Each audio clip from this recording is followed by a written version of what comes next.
Investing in the stock market may be a little dicey right now, but it's apparently a good time for those interested in buying a home. Let's be clear, prices are still among the most expensive in the country.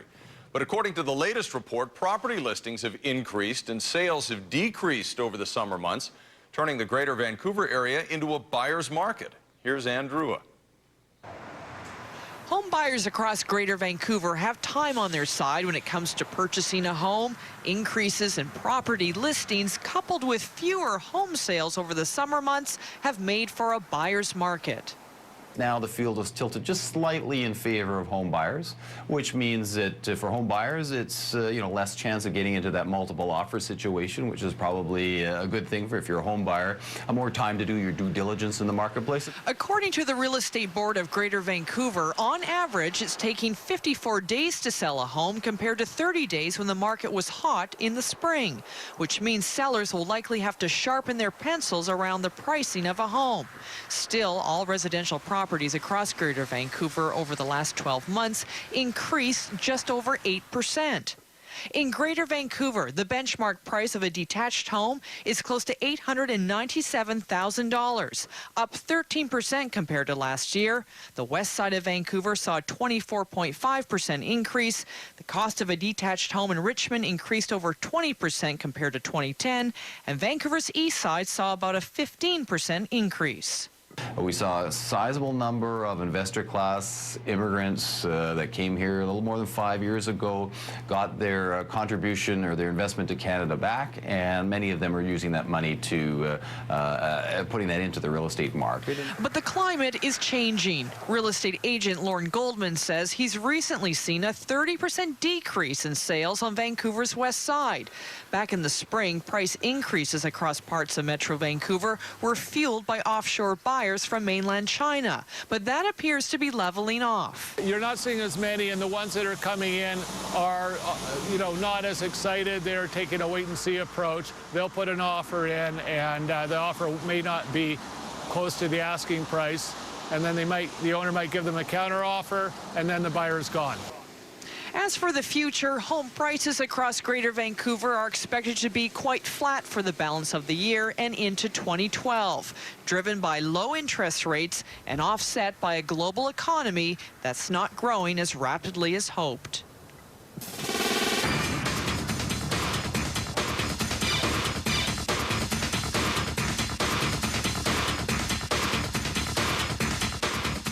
Well, it may be a buyer's market, but for many young people, owning a place in Vancouver is still way out of reach. The income needed to qualify for a typical one-bedroom apartment is more than the average Vancouverite earns in a year. That has more and more first-time buyers turning to their parents for help. So I wanted to show you a loft in the downtown core, and this building is actually all lofts. Susie Shin is looking for a place to call home. The 33-year-old moved to Vancouver from Toronto. And which way is this facing? She works downtown and would like to live nearby, but Shin knows in this city her money isn't going very far. Yeah, it's really different. I've been working for a while. I'm a professional. I figure at this age I should be able to afford a decent place downtown, but in Vancouver it's a bit tough. So this is a one-bedroom and den. On Shin's wish list, about 700 square feet and a view. Her budget of $400,000 won't get her both. We're north-facing at this point. But Shin isn't spending a penny more. She's a financial planner and has calculated what she can afford. 10 stories, but that's something her realtor says young buyers don't do often enough. As I understand it. There are definitely people that want to get into the market as soon as they can afford, or at least what they think they can afford. But I always highly suggest that you sit down and really analyze what your expenses are. And here's the danger of getting in too deep. BC residents already have the highest debt loads in the country. In Vancouver, the average salary is $45,000 a year, but it takes almost $72,000 to qualify for a standard condo. What were you guys looking for in your property? So how are first-time buyers getting in? This mortgage broker says about half are now turning to the bank of mom and dad. Which is fantastic. It seems that there's been more of an increase as property values have risen. The parents are definitely involved in in helping their kids out in any way they can. And then we're walking into the kitchen. That's how bartender Jenny Fung got her place.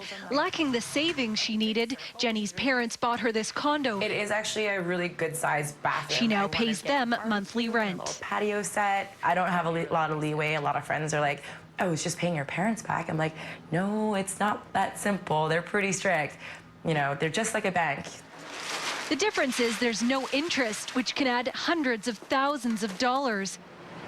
To minimize her payments, Catherine Green is moving out of downtown and into New Westminster, where she got a 2-bedroom and den for $324,000. Kitchen, yeah, anywhere over there is good. In Vancouver, that wouldn't have bought much.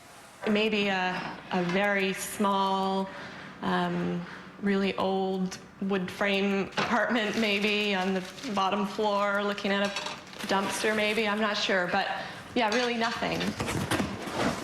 To your left there, that's the key. And instead of a dumpster, she's now looking at the Fraser River. It's the kind of view Susie Shin is still searching for. I expected the real estate market in Vancouver to be pretty tough to get into compared to Toronto.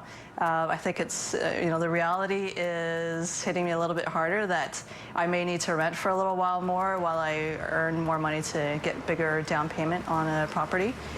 So for now, the house hunt in an overheated market continues.